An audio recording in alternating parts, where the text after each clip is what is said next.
thanks for clicking. Welcome to another Nargilus production. Today we're going to be talking about the quotient rule. So we've already talked about the product rule. How do you take two functions, both in terms of x, multiplied, and find its derivative? Now we're going to do the same thing for division. Okay, that's pretty much the basics of what we're doing. So let's get started and let's see how it all works. Let's see how complicated we can make this. All right, so the goal is still there. The goal is to derive f of x divided by g of x. So for example, if I wanted to derive, let's say, x divided by sine x, well, you wouldn't be able to simplify that. You can't cross anything out. So the question is, how do you derive? There's something with an x in the numerator. There's something else with an x in the denominator. So the question is, how would you go about deriving that?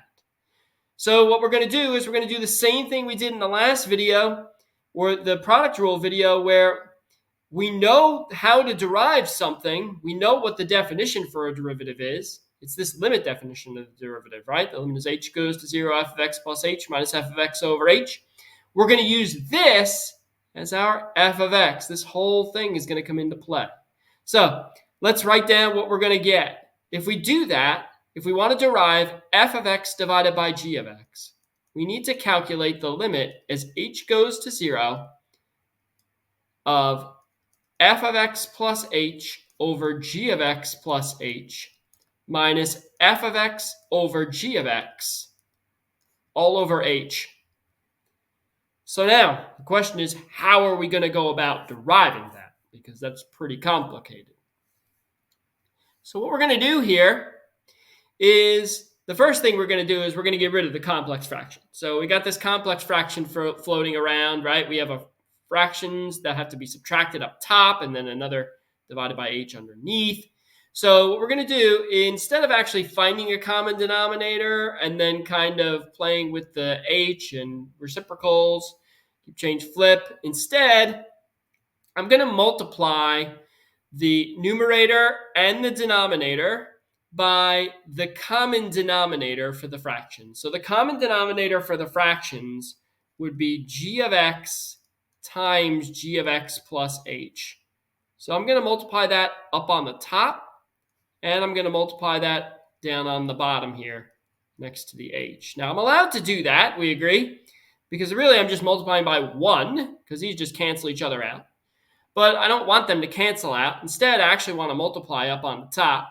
To do that, I'm going to take this first fraction and multiply it by g of x times g of x plus h. And then I'm going to multiply the second fraction by that. So I'm going to distribute it. And hopefully you can see as we kind of go along here, let's rewrite our limit sign.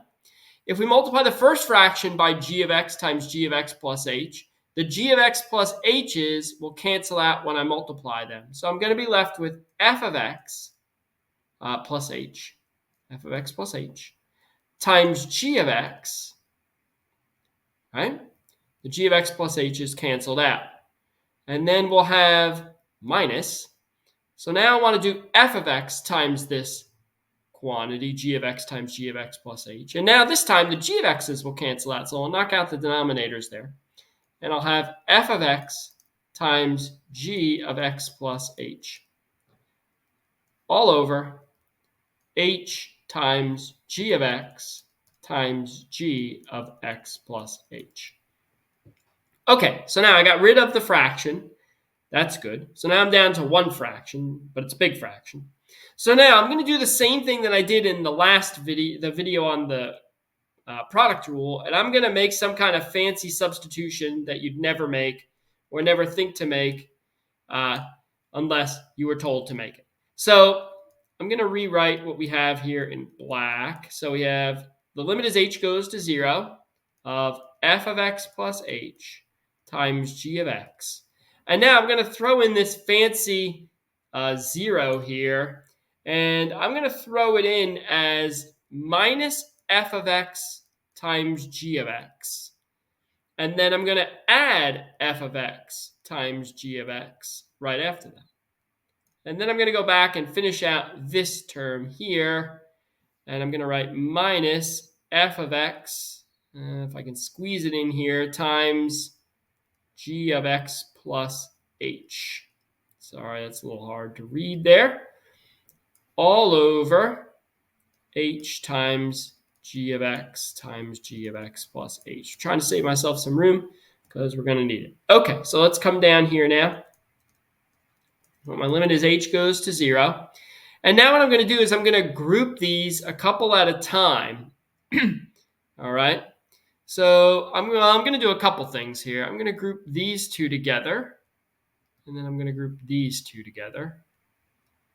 I'm also going to put an h underneath each one because now there's addition between them. And then I'm going to be strategic with my limit signs. And I'm going to use the limit laws to move some stuff around. So I'm going to do this first. Up in the numerator here, g of x is in common between these two terms. So I'm going to factor out g of x. And I think, yeah, I'm just going to factor out g of x. And then I'm going to multiply by f of x plus h minus f of x. And then I'm going to stick an over h here. That over h. So I'm going to uncommon denominator and put it up here. Now, if I do that, I'm also going to do it over here. So I'm going to have to rewrite the limit again. I'm allowed to do that because I'm adding these two things. So I need another limit sign. F of x is in common here. Is a GCF. I'm going to factor out f of x. And then I'll have g of x minus g of x plus h all over h again, because now these two fractions are added, and h belonged to the whole thing a minute ago. So I have to pull the denominator apart. I have to put h underneath each one. And then underneath all of that, I'm going to write the limit as h goes to 0 of what's remaining down there, which is g of x times g of x plus h. So I'm back to a complex fraction again. That's okay. It's going to clear itself out in just a minute. All right, so now we're up to that. Okay, now here's what we can do. The limit is h goes to 0 of g of x times f of x plus h minus f of x over h. Well, g of x is not affected by this limit, right? Because h goes to 0 and there's no h in g of x. So I'm going to take g of x and stick it out here. Times the limit is h goes to 0 of f of x plus h minus f of x over h. Hey, that's something. Oh, that's the derivative. That's the derivative of f. So it's f prime of x. Okay, so far so good. And now, over here, we have the limit as h goes to 0 of f of x times g of x minus g of x plus h over h. All right, f of x is not affected by this limit, so f of x can come out of it. So I'm going to write a plus here for a minute, f of x. Now, here's the problem. I want to find the limit as h goes to 0 of g of x minus g of x plus h over h. But that's not the limit definition of the derivative. That's the limit definition. It's supposed to be f or g of x plus h minus g of x over h. The problem with these two terms is that they're written backward, right? They're written in the wrong direction. They should be written the other way around. Well, I can do something about that, because if I take a negative out of this term here, it would allow me to flip the two around, right? So I could rewrite this as negative g of x plus h minus g of x. Well, that's good, because then that's now g prime when you stick it an h underneath it. So what I'm going to have to do is come over here for a second. My plus sign that I had, I have to erase it. I'm going to replace it with this negative sign, the minus sign. That's this one. And now I have a g of x plus h minus g of x over h. The limit is h goes to 0. Well, that's just g prime of x. All over, the limit is h goes to 0 of g of x times g of x plus h. Well, if h goes to 0, stick a 0 in there, you'd get g of x times g of x, which is g of x times f prime x minus g prime x. Oops, I missed the f of x. So we have f of x times g prime x over g of x squared. That is the quotient rule. So to derive f of x divided by g of x, you do g of x times f prime x minus f of x times g prime x over g of x squared. Now, how you would ever have thought that that might be the answer at the beginning of this, if you did think that, well, you probably shouldn't be in this class. You probably should be way further along than that. Not certainly the most obvious thing. So here is the quotient rule. The quotient rule is if f and g are differentiable and g of x is not 0. If g of x is 0, then the whole thing's a wash, right? Because you have undefined. The derivative of f of x over g of x is g of x times f prime x minus f of x times g prime x over g of x quantity squared. Now, that's normally not how most of you are going to remember this. Instead, you're going to remember it like this, like the 7 dwarves with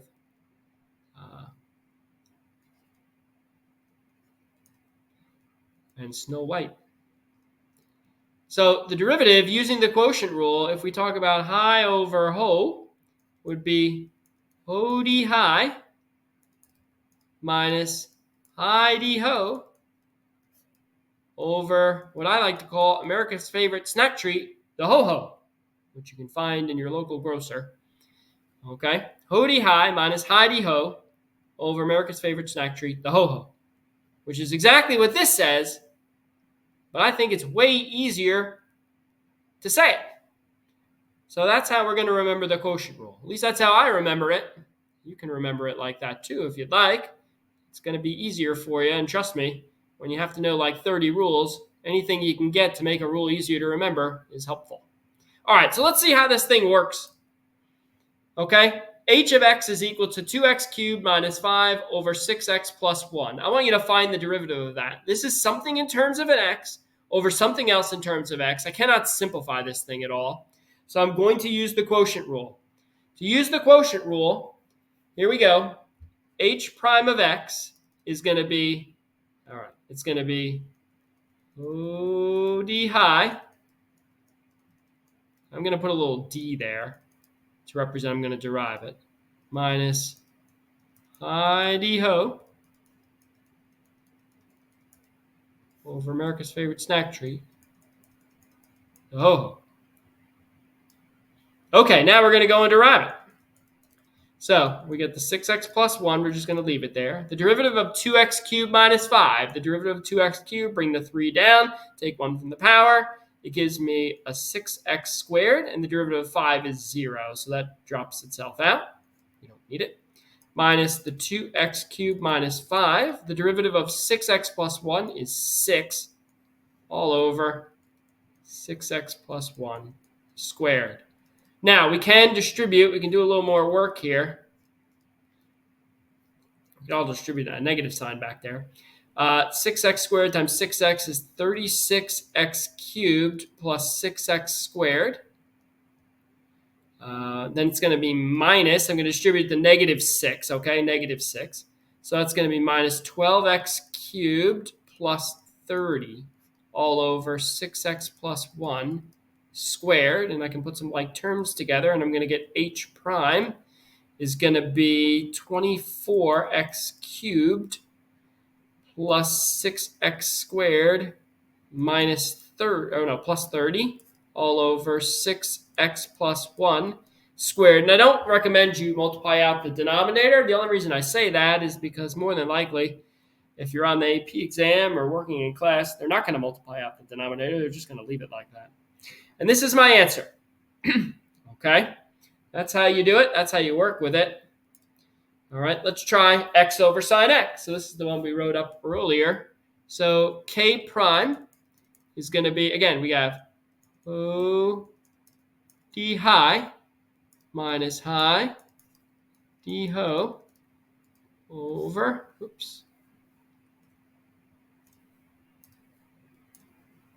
America's favorite snack treat, the ho-ho. Okay, so we have sine x, derivative of x is a 1, minus x times, the derivative of sine x is cosine x over sine squared x, or sine x quantity squared. All right, so k prime of x will be sine x minus x cosine x over sine squared x. And that's the answer. That's all we can do with it. Can't do any more. Okay, so that's how the rule works. All right. Okay, now, here's the question of the day.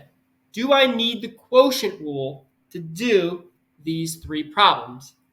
Well, let's take a look.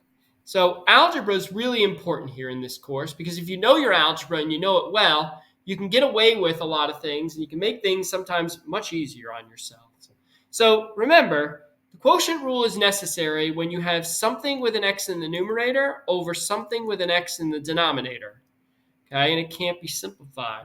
Well, if you look at j of x doesn't have that. J of x just has 1 over 9x squared. So could you use the quotient rule to do this? Yes, you could. It's not wrong. The numerator is 1, so you'd end up finding the derivative of 1, and its derivative would be a 0. But you don't have to.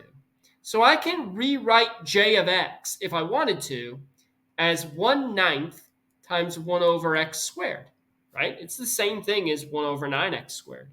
And then if I wanted to, I could take x squared and bring it to the top because I just make it a negative exponent. Normally we don't do that, but it's certainly not wrong. We can do it. Okay? And that would give me 1/9 times x to the negative 2. And then how would I derive this? Just use the power rule. So j prime of x would be 1/9 times negative 2 times x to the negative 3. And that would be it. We'd be done. No quotient rule necessary. Okay? Now, let's take a look at m of x. M of x is 3x over x plus 4. So now, there's nothing, this is something with an x over something else with an x, and there's nothing else that I can do with it to fix it. So this, you would have to use the quotient rule on this. Okay? So you'd have to find m prime, you'd have to do Hody high minus high d ho over America's favorite snack treat. Oh, you'd have to use the quotient rule on this. So that's x plus 4. Derivative of 3x is a 3. Minus 3x. The derivative of x plus 4 is 1, right? Because the derivative of 4 is 0. Over x plus 4 squared. And you can clean this up. Okay, distribute the 3 to those and then combine the like terms. And you'd be done. But do you need the quotient rule? Yes. Do you need the quotient rule here? No. So let's look at Q. Do I need the quotient rule here? Well, hopefully you look at it right now and say, hey, there's something with an x in the numerator, but there's no x in the denominator. So the answer to this is already no. But the question is, how do you clean it up so that you don't use the quotient rule? Well, it's x to the 4th over 3. So instead of writing that, I could write 1/3 times x to the 4th. And that's the same thing as that. Well, now this is it's a power rule problem. So q prime, leave the 1/3 out of it, bring the 4 down, take 1 from the power, and you get 4/3 x cubed. And that would be my answer. No quotient rule necessary. Okay? And that's it. That's how you use the quotient rule. And again, what we want you to understand is not just how to use the quotient rule, but hey, how can you avoid using the quotient rule? Because the quotient rule takes a lot of work, as you can see. It's a pretty decently lengthy formula. Okay? And that's it. And as always, thanks for clicking.